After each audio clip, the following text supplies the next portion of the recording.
Hello and welcome to the 80s Movie Podcast. I'm your host, Edward Havens.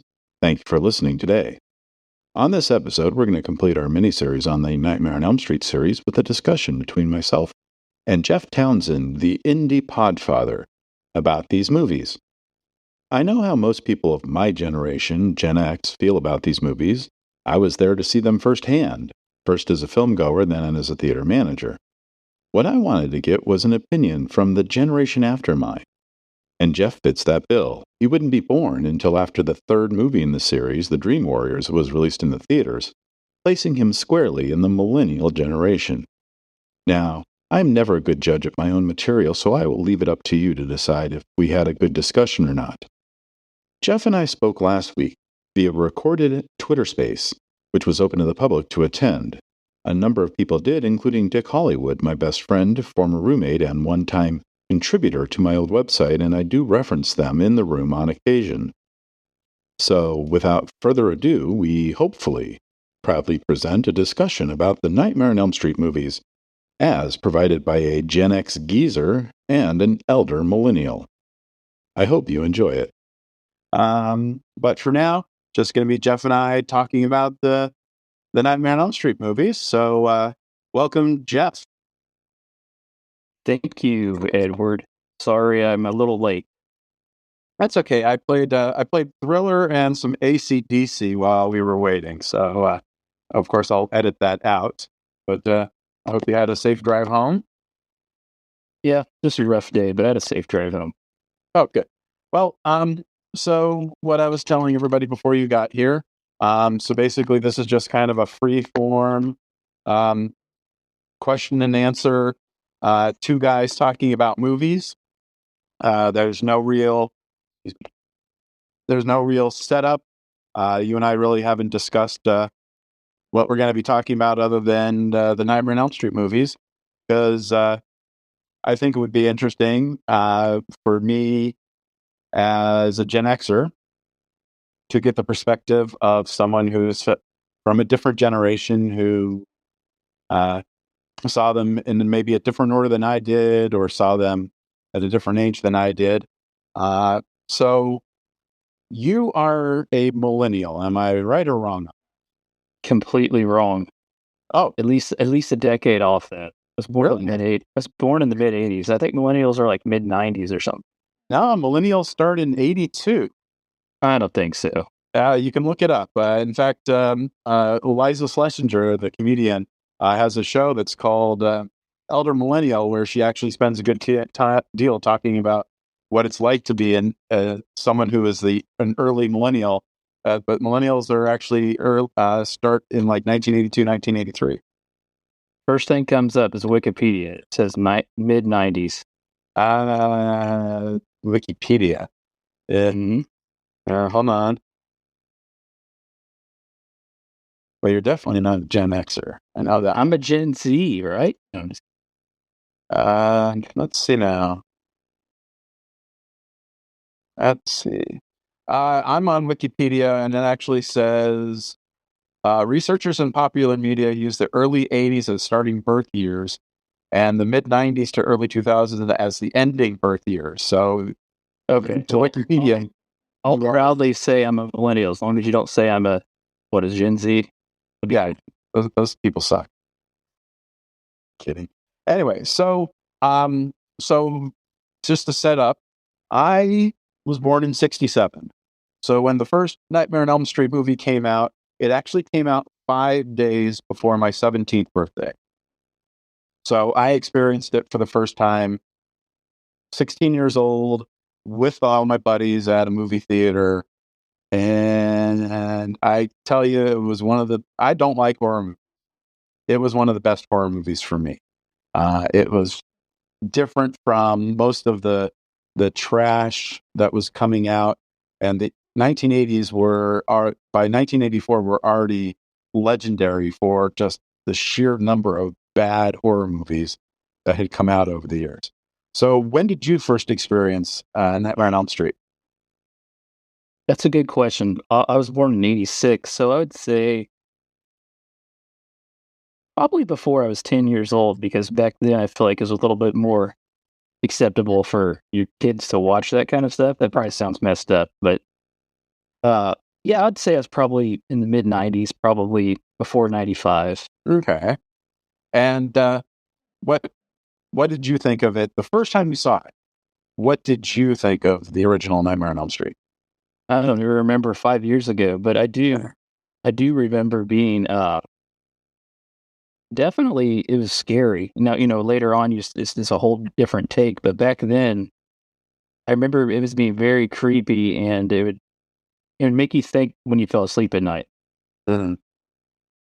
Yeah, for me it was just so completely fresh and original because instead of just falling into the same slasher tropes um, that the Halloween movies and the Friday the 13th movies and most of the horror films of the early 80s were falling on. It was not gross for the sake of gross. It wasn't jump scares just for the sake of jump scares.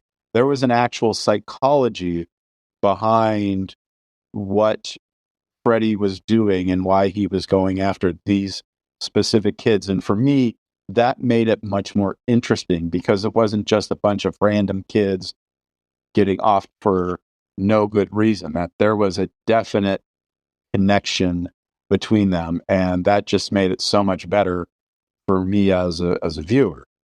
Did you kind of make any connection like that when you were a kid, or did it take a while to get there for you? Or did you take it as just like the serial thing of just the blood and the gore and the scares?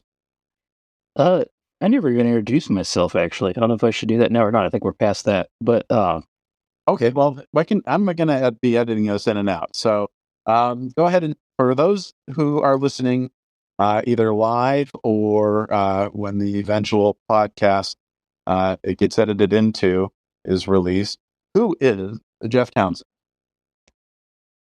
I am Jeff Townsend. I've been podcasting since 2006, and you can't teach that. Ed Havens is an 80s movie expert, and you can't teach that. Bada bing, bada boom, realest guy in the room. How you doing? I've got so many podcasts, I can't even keep track. How's that for an intro? Sounds like you're Indiana's version of Matthew McConaughey. All right. All right, I know that. Okay, so for those of you who have never seen A Nightmare on Elm Street, which I find impossible to believe, so this guy Freddy Krueger starts attacking this young lady Nancy and her friends in their dreams, killing most of them in weird and gruesome, disgusting ways in a fictional town in Ohio. It's revealed that Freddy was killed by the parents of these kids because he was doing some bad things many years earlier, and now he's coming back for his revenge. So you're the dad of 3 young girls. When do you think you're going to introduce them, if ever, to A Nightmare on Elm Street? Well, I already have. No, I'm just kidding. Um, I don't know. That's a great question. Kids are just so different these days as far as what they're interested in. Like, I don't even know if they would want to watch it. It's a different time now, but it would definitely be teenage years at earliest for sure. But that's even if they would want to watch it. They're pretty hooked on the YouTube videos, man. Mhm. Yeah, I mean, I have a 12-year-old nephew and a 9-year-old niece, and from like 5 to 10, Alex loved to watch movies, especially the Star Wars movies. But after he turned 10, it was just like he was a completely different person, and I can't get him to watch anything now with me. It's sad. Sad. All right, so um, do you have you seen all of the Nightmare on Elm Street movies? Well, let me answer your previous question of like, but I put the connection together. Okay. No, but I remember the Elm Street thing because 2 streets over from my house was Elm Street, so I thought that was pretty freaking creepy. And yeah, I've seen every single movie, even the Jason one, the crossover. Freddy versus Jason. Right. I've seen them all. Yep. Okay. Well, in a little bit, I'll ask you about your favorites. But What about Nightmare on Elm Street Part 2, Freddy's Revenge? Remember that one at all? Yes. I remember obviously it goes to a new family, right? Yeah. So 5 years after what happens in the original Nightmare on Elm Street, Freddy is back and he possesses the body of the teenage boy who now lives in Nancy's room. And Freddy uses his body, the young boy's body, in order to kill more victims. So it's basically becomes a possession story instead of a ghost story of sorts. This is the movie where it's the scene in the hallway, right, where his veins are. Am I right or am I wrong here? The boy that he possessed, there's like a scene where he's being like somebody's being tugged around by their veins or something, and they're like out of their skin. That's actually part 3. Warriors. No, this one they actually rushed it into production because it was the next year. It was less than a year. Yeah, it was actually less than a year. It was the second movie premiered on November 1st, 1985, which is 51 weeks after the release of Wes Craven's movie. So that means they had a surprise success. So they had to negotiate with Wes Craven, who didn't want anything to do with it. And then they had to write a script, hire actors, hire a director, make a movie, cut it, score it, and get it into theaters in less than a year. And for me, it's not as good as the original. Obviously, very few sequels are. But for this one, it just feels like a rush job. What can we do to get Freddy back as quickly as possible? Yeah, you know what I thought was crazy? Okay, so I'm starting to remember this now. It's where the girlfriend has to save him. I think what's crazy about this, when I think about it, is a lot of times when you have a big hit like that, obviously it's another low budget film. I mean, not quite as low as Halloween or something, but usually when that second one comes out, it has a lot of hype. And a lot of times, just based off that hype, it will outperform the first as far as the box office. But if I'm remembering correctly, like it wasn't even like half the box office, was it? Which I think is kind of rare. No, the third one, yeah, usually a drop off. But no, after the first. No, actually, the second one did. I'll have to look at the exact numbers real quick, but the second one did much better than the original in terms of like opening, simply because the original Nightmare on Elm Street didn't open as wide as the second movie did, because New Line was a small independent distributor in 1984. And this was literally, Freddy Krueger was their first big hit. They'd been releasing movies for a decade. They'd done movies with John Waters and a bunch of other people. But yeah, the original only opened in 165 theaters and eventually grossed $25 million after like 5 months. The second one, let me find the exact number. It opened in 522 screens and ended up grossing $30 million. So it actually outgrossed. I thought the first one was like over 50. No, it was only 25 million originally. And then with extra re-releases over the years, it might have gotten a little higher. But in 1984 and 1985, it only made 25 million. And then 1985, 1986, the sequel made over 30 million. Still not that much more. And it was not near as good, I'll tell you that. Not near as good. And then the third one we had was Nightmare on Elm Street Dream Warriors, where Wes Craven actually came back to help write the storyline. And for me, it's one of the reasons why I think it's one of the better sequels, is because you actually had some involvement with Wes Craven, who, if you may or may not know, was actually a philosophy student in college before he became a filmmaker. And that's one of the reasons I like the movies that Wes Craven's involved in, because it isn't just cookie cutter, let's kill a bunch of teenagers. It's actually got reasoning and thought behind it. So the third one is actually the one with Patricia Arquette. It's one of her first movies, Academy Award winner for Boyhood, part of that whole Arquette clan. but she's in a mental institution with several other teenagers from the same city. Nancy from the first movie comes to work as an intern, and Freddy starts trying to kill off all of the remaining kids from the small town, and you discover in the movie how Freddy came to be. And so for me, Dream Warriors, of the 5 movies that were made in the 80s, that one's, after the original, the best one for me, just because it tried to be better than just a cookie cutter slasher film. In my opinion, I'm still calling you out on the box office fact check. I want that done. But no, I think this one was, you could tell that, I mean, he returned. It's hands down better. Reintroducing the original characters to me was significant. I like the whole aspect of what was it, the dream powers, or I'm trying to think of how it was worded in the movie.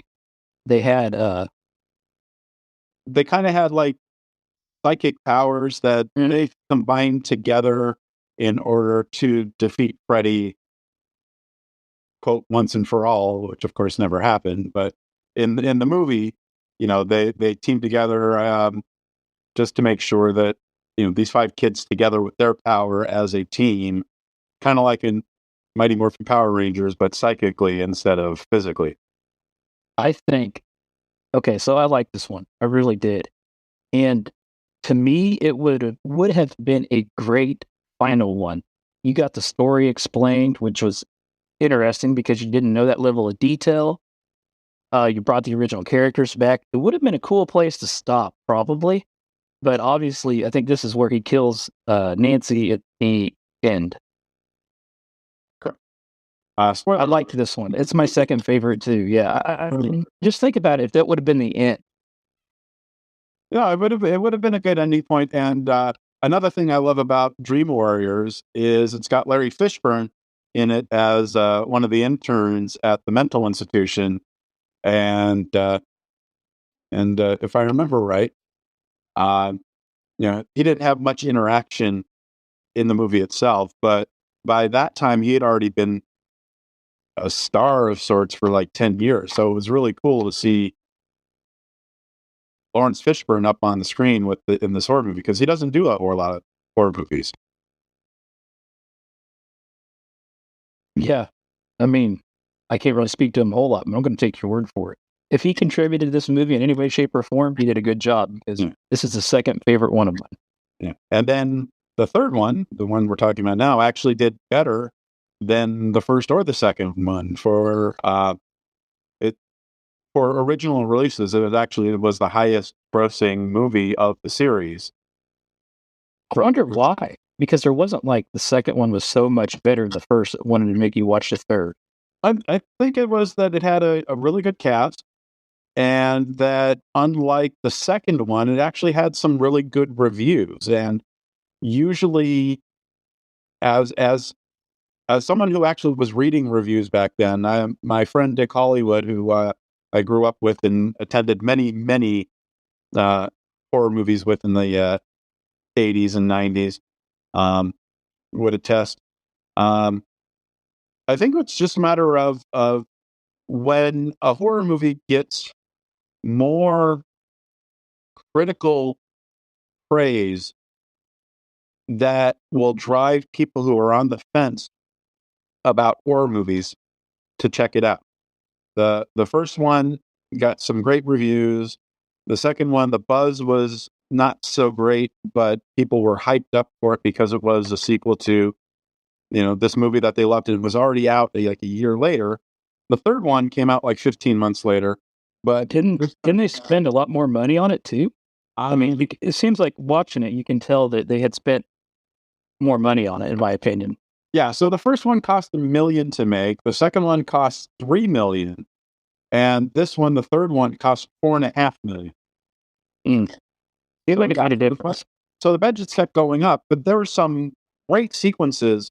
Like the one that I still remember, even though I haven't seen this movie in many years, is one of the characters, when they're fighting Freddy, all of a sudden she's got all of these syringes filled with drugs because she's in there because she has a drug problem, and she's got all these syringes sticking out of her arms all of a sudden with this glowing orange ooze inside that Freddy's trying to use to kill her.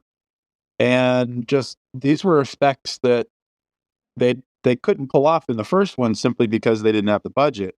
That they really did a good job with not just spending more money, but spending it wisely so that the effects were more intricate and more interesting than the movies that had lower budgets that they couldn't do as much with.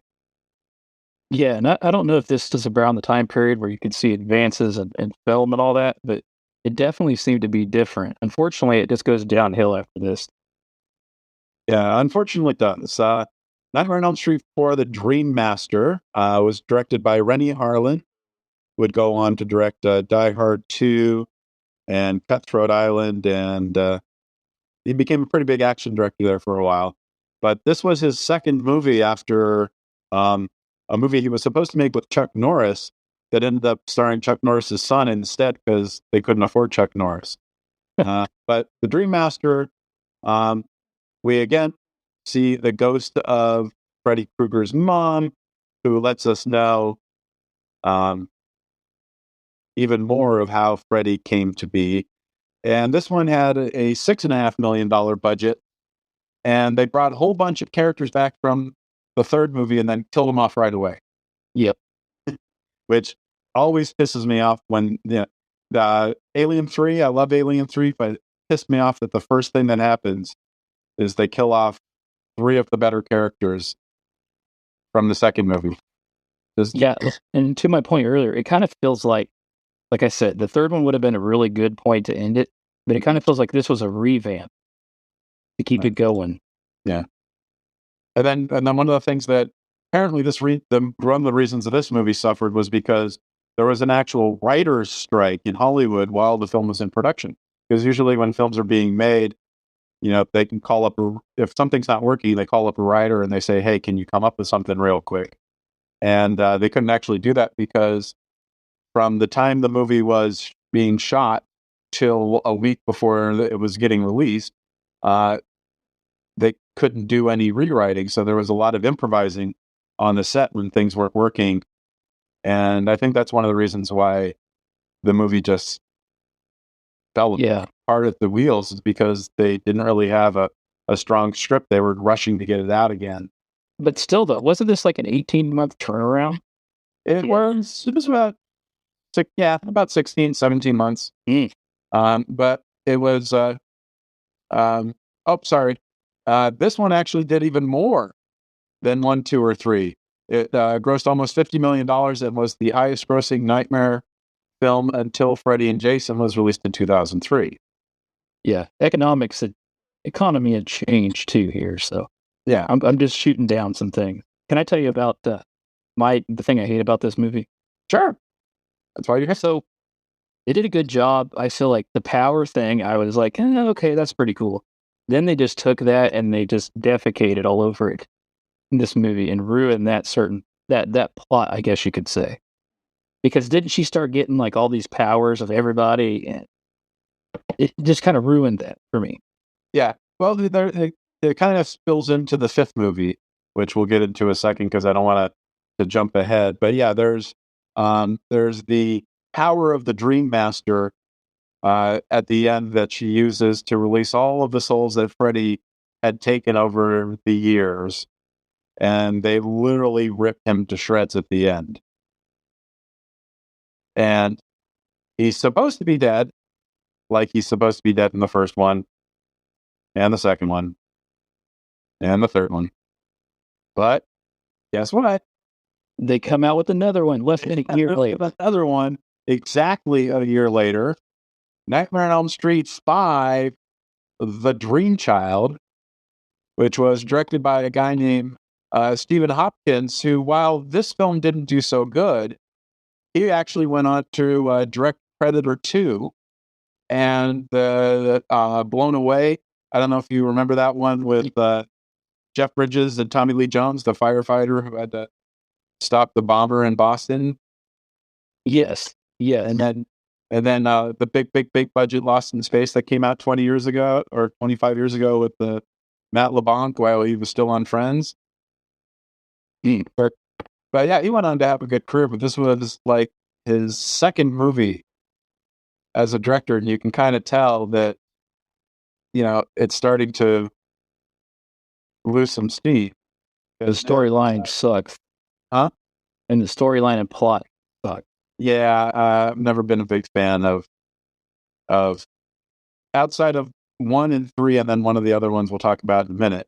Yeah, it just feels like the ones that don't have any involvement from Wes Craven just kind of fall apart, because now it's like, again, oh, look, it's Freddy's mom again, to give us more exposition of how we can kill Freddy again, except he never actually died.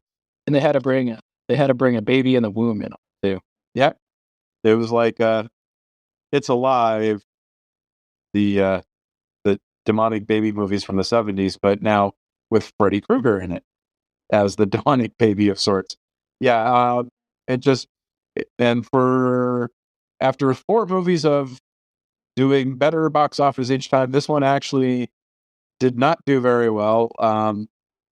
It only grossed $22 million compared to almost $50 million for just the previous one. So it fell pretty darn quick.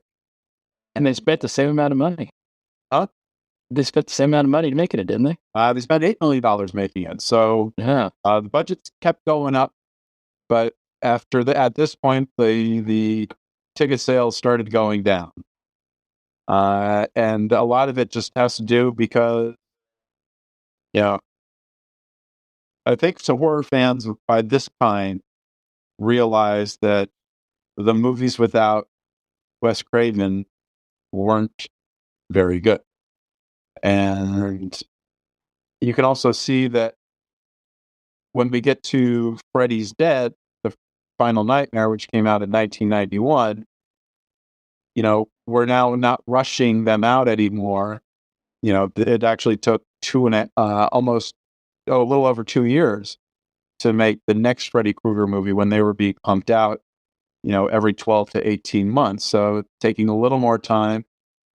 But you've got a good cast. You got Johnny Depp's back. You've got Roseanne Barr, Alice Cooper, Yaphet Kotto from Alien, and Homicide: Life on the Streets, my favorite television show of all time.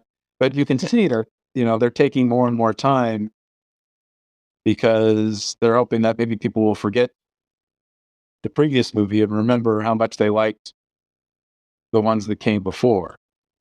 Yes. Go ahead. No, I don't know how you feel, but I liked it more than the one before. It wasn't my favorite. Which one? Great job. Freddy's Dead? No, I'm talking now. We're on to the Final Nightmare. Yeah. It wasn't just like a 3D movie too. I never heard that. You know what? I honestly don't remember. It was. It was significant. It was like that studio's big 3D movie, maybe their first one or something. Yeah. This was New Line's first 3D film release. You are correct. See, I learned things from you. I don't remember ever even seeing this. How common was 3D then, Ed? It hadn't been used in years. So just from what I remember of my research from the 3D episode I did earlier in the year, 3D came back in 81 and kind of disappeared after 84. So this would have been the first 3D movie probably in 7 or 8 years, and would be the last 3D movie for at least 10 years. Mm-hmm. And I think only a portion of the movie, if I remember right, only like the last few minutes were in 3D. Wow. Is this the one with the little demon floating around? That's a good question. Like I said, I don't actually remember ever seeing this one. Just that, by this time, all the kids in Springwood were dead. And then, God, yeah, see, Yeah, this is the Dream Demons one. Okay. looking it up now. So they continue to revive him. They discovered these demons are the reason he continues to be revived. So, and again, the concept of he can be killed, he's pulled into the real world. Right. And then they rip him again. Yeah. Or this was the one where they blow him up. If I remember right.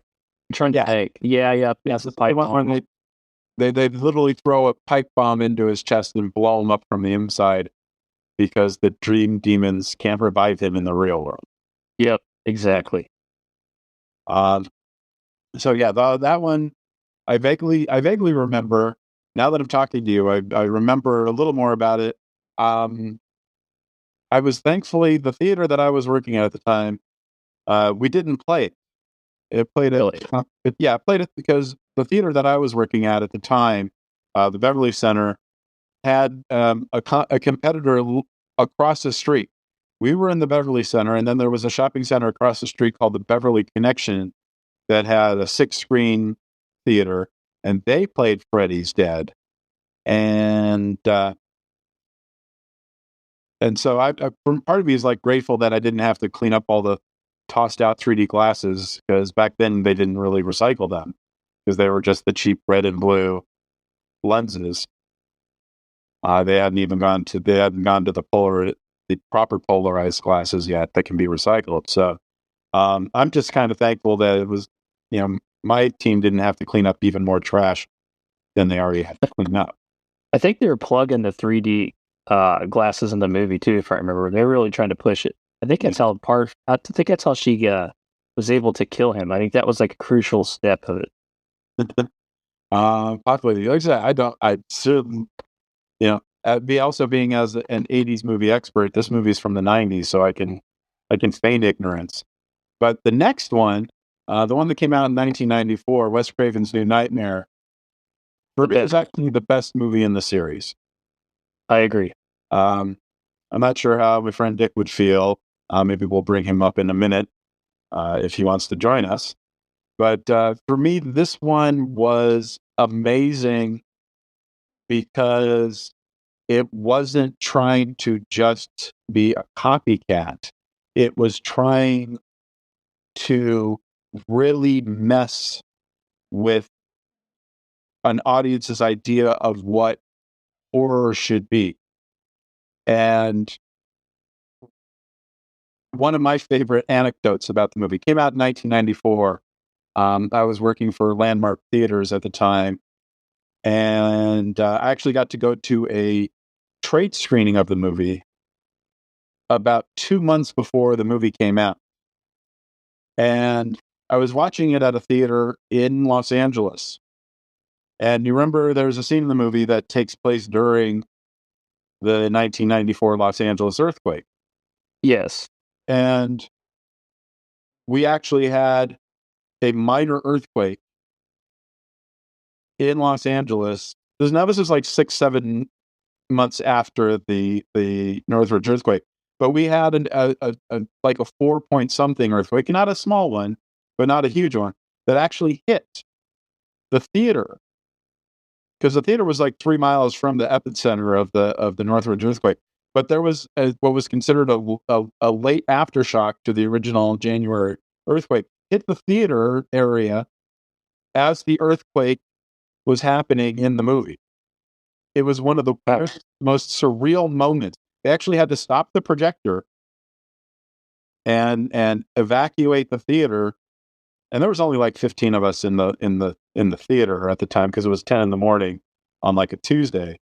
But we had to evacuate into the parking lot, and then they checked the theater building before we can go back in. So, after all of this is happening, there's an earthquake happens, then we have to wait half an hour to see what happens for the rest of the movie. But that was just like a bonus, because the way that he just weaved in Heather Langenkamp and Nancy, how he weaved in Robert Englund and Freddy, all the real people and all the characters that they played coming in, and how they come in and out of the storyline throughout the entire movie. I thought it was fantastic. And and a lot of the themes he kind of carried into Scream 2 years later. So it was, for me, it was rather disappointing that the movie actually did even worse than all the previous films. Yeah. Yeah, it had ran its course by then, but here's the thing, I think, and you can correct me if I'm wrong. Okay. Isn't this the vision that he originally had for Freddy? This Freddy that appears in this movie is much darker. Uh, isn't that like the vision that was like originally proposed by Wes Craven for Freddy? I don't think so. For me, what I remember was that he wanted to bring the series back to where he originally started with it, and he wanted it to be, because by the time Freddy gets to 4 and 5 and New Nightmare, it's kind of like a stand-up comic almost, where he's winging a lot of one-liners and making the death that kills funny. While, he wanted something, his original storylines were, much darker and less comical and more cerebral. It wasn't just about the killing, it was about, the evil that men can do. So he was trying to bring it back into what he had originally wanted, instead of, seeing where the character was being bastardized in his mind.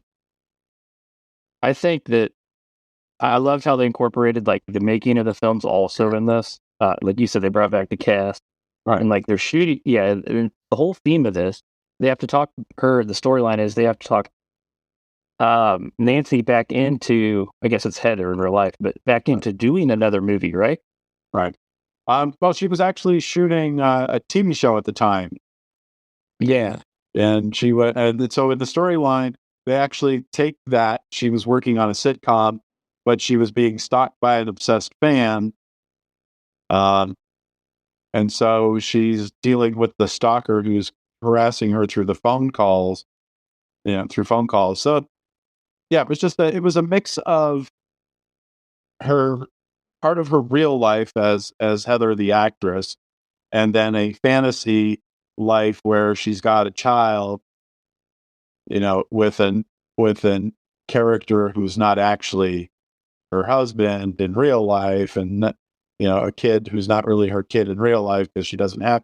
So it's just the way that it just kind of folded itself into itself, and then you actually have Wes Craven showing up in a Wes Craven movie playing Wes Craven, and you have the guy who started New Line Pictures, Robert Shea, who produced all of those movies, playing himself, trying to get the audience. There is no horror movie. In fact, there's very few real movies of any kind. Sorry, horror are real movies. Just my brain was getting ahead of itself. But there are very few movies that basically take a Fellini-esque approach to a movie about a movie by bringing in the characters and the people playing the character. It's hard for me to verbalize on the spur of the moment. I'll do a better job when I'm actually recording the episode because I've written it all down.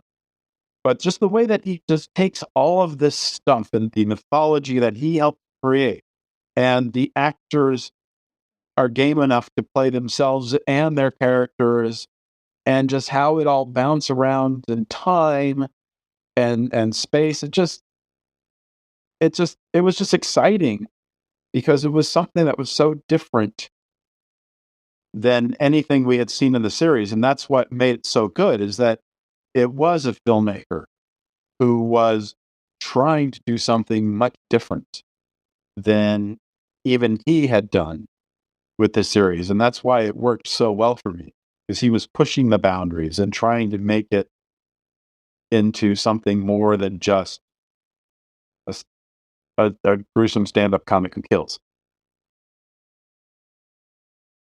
Yeah, it wasn't as cheesy, and the acting was better because, well, it was relatively simple, in my opinion.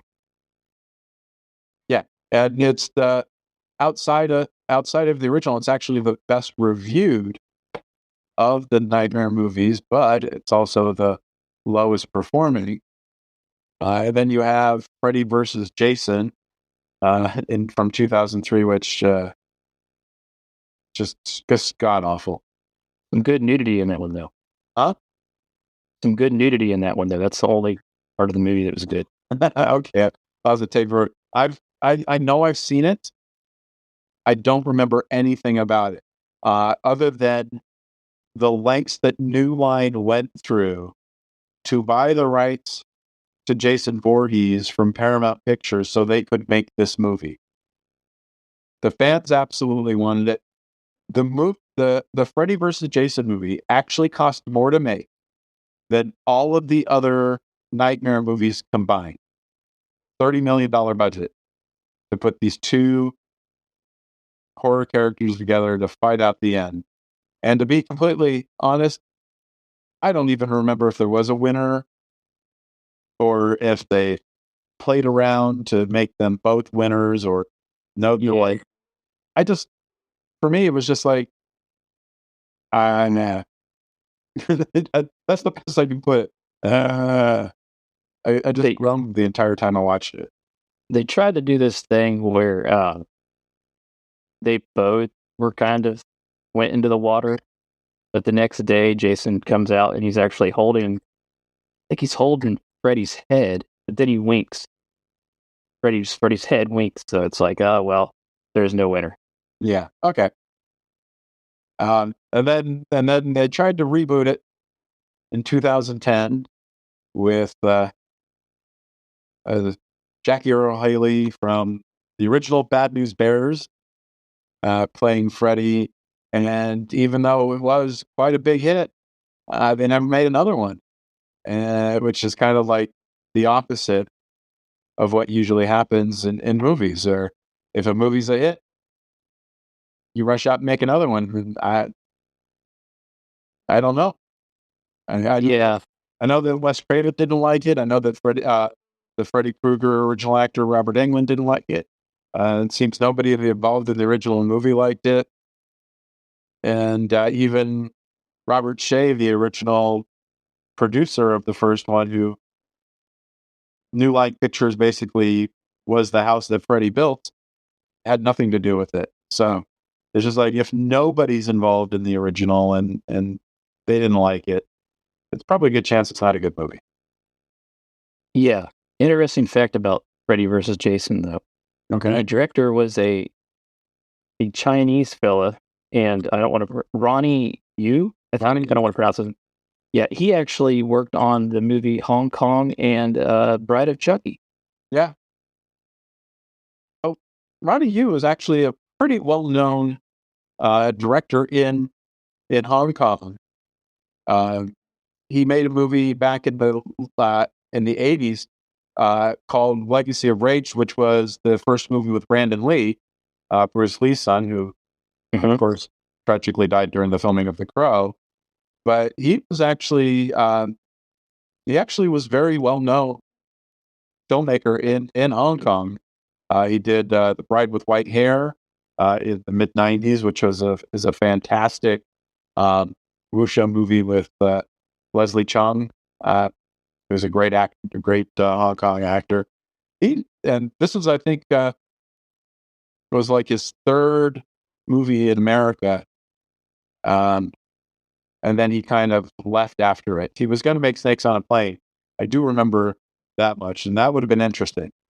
Ronnie, he actually appears in the A Nightmare on Elm Street reboot, the 2010 one. Okay. So kudos to that. But I will say this about that movie. I think that the last one there, that the reboot, was just like a worse version of the New Nightmare. Like, I understand where they're trying to go with it, but it was like, it went from like odd, creepy perversion to just downright dirty and creepy perversion in it. Yeah, it was disturbing. Yeah, that's one of the things reasons I'm not a fan of horror movies that have been made in the last 10 or 15 years, and they're just me. And that's why I like the Michael Myers, right? Like Halloween. It's not he. There's like that's not in the plot of him personally, his character at all. I mean, in the first Halloween movie, you don't know who he is. You don't know why he's killing anybody. The movie ends. The first movie ends. He's, you know, he has no relation to Laurie yet. You know, he's just a disturbed guy who's killing all of these people, and you have no idea why. And Yeah. that's kind of not the point. But in the Rob Zombie movies, it's just it's brutal for all the wrong reasons. I'm not against brutality in a movie as long as it serves a certain purpose, but Rob Zombie's movies seem to be just mean and brutal for no good reason other than to be mean and brutal and push boundaries. You know, how far can you take an R rating? Is like, and Rob Zombie was never a very good filmmaker to begin with. To segue this, I know you want me to talk about how I feel watching it today. I'll have a segue to that whenever you're ready. I'm ready.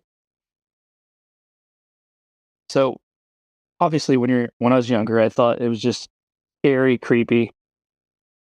Now you look back at it and you watch it and you think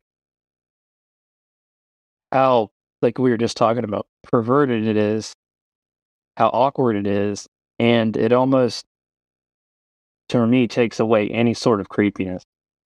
Like when I'm watching it now, it's just like, oh my gosh. You know, it's not even, I can't even watch it the same way because I understand the things that are being said. And I no longer look at it as like a scary thing. Yeah, there's creepy parts. There's things that'll make you jump. But to me, it was like, this is just more of like a half comedy, half horror movie almost. Maybe not half, but quite a bit of comedy you start to realize is in it when you're older. Right. And that's not, I mean, that's not what a horror movie should be.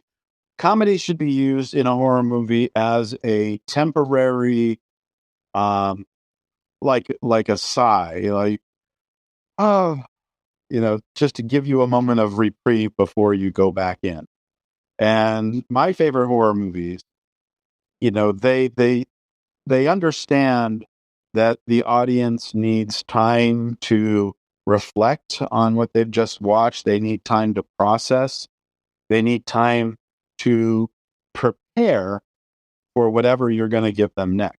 And I think that's something that a lot of modern horror filmmakers have either forgotten or never learned, is that you need to give people time to get over what they just saw and get ready for what you want to present next. You know, they in Hollywood parlance, they call them beats. You know, you have certain beats that once you hit something, you give it time before you hit the next beat. Give it time before you hit the next beat. That way, people don't feel like they're being punished. Like Hostel. Just the Hostel movies, they're just brutal. The Human Centipede movies, they're just brutal. And it's like, what? They just seem to be like, how far can we take it? How horrible can we make things for the characters just continually before audiences just throw up their hands or throw up other things? And that's why I think the last horror movie I saw last weekend was Barbarian. Have you seen Barbarian yet? No, I haven't. So it's a horror movie. It's absolutely a horror movie, but there's very little gore. And ironically, it's written and directed by one of the guys from The Whitest Kids You Know, that sketch comedy troupe. Yeah. From years ago. And there's a lot of long takes and there's a lot of setup. And like the first half hour, you're just kind of getting to know these characters and nothing really bad happens. You're kind of wondering what's going on. And I've never seen the one movie The Whitest Kids You Know made years ago called Miss March. I never saw it. I'm not very familiar with them. But what I liked about Barbarian was that he gave you time to get to know the characters. Because if you just should throw a bunch of teenagers at the wall and then you start, stabbing them and shooting them with spears and other things, and you don't get to know the characters, you have no investment in their deaths. And Barbarian was interesting that the whole first part of the movie is nothing but setup. And so, in a sense, he's creating tension because you're going into a horror movie. So you're expecting something to happen, and then it doesn't happen. When is it going to happen? When is it going to happen? Oh my God. You know what I mean?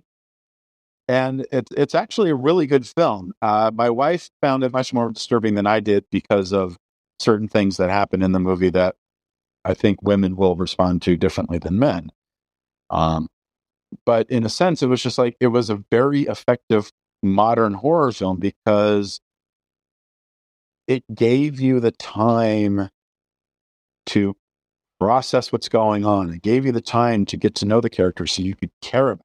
That's one of the things I like about some of the Nightmare on Elm Street movies and even the Scream movies that Craven would make years later, is that he gives you time to breathe. He gives you time to get to know Nancy, to get to know the kids in the asylum, to get to know the actors who are playing characters of themselves within a movie of a movie, things like that. And then when you get to Scream, that you get time to get to know Sidney Barrow and the other Gale and the other characters. And that's why I think that he was one of the best horror filmmakers, is because he actually gave you time to get you ready for what's going on and to get to know the characters so you actually give a damn about what happens to them if and when something finally happens to them. Well, I agree with you 100% there. And I think that's the big difference in, like, I keep saying Halloween, but you have reoccurring characters of significant form, whereas in Nightmare on Elm Street, yeah, they kind of pop in later. Some of them get killed off. It's just not the emotional attachment like you're saying. Yeah, so because if you look at Scream, the first movie introduces several characters that then are used in the second movie and the third movie and the fourth movie and even the fifth movie that came out last year or this year, I don't remember. But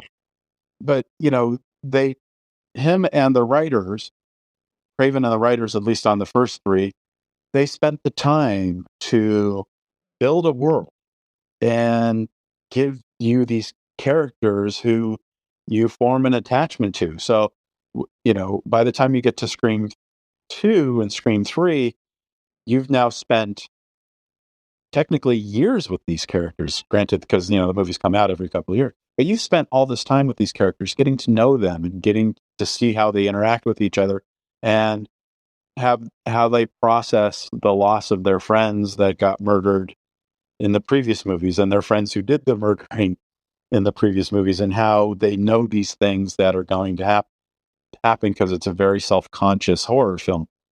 So I love how these movies